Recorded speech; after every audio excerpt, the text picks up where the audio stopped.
Metre ચડાવીને આપણને બચાવવા માંગતી હતી.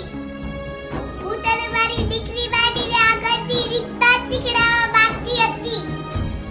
આપણે મિડલ ક્લાસ ફેમિલી છે. નાની નાની બચત ઘણી કામ આવતી હોય છે.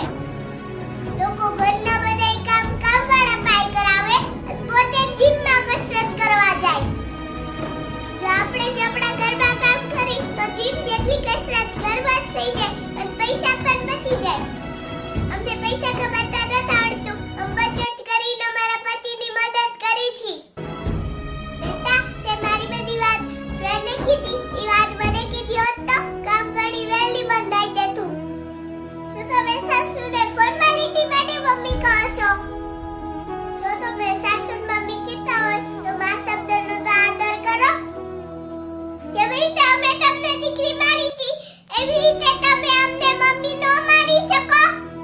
હું એમ નથી કહેતી કે શેરિંગ નો કહેવાય, પણ એટલી ખબર હોવી જોઈએ કે શેરિંગ કોની સાથે કરવું.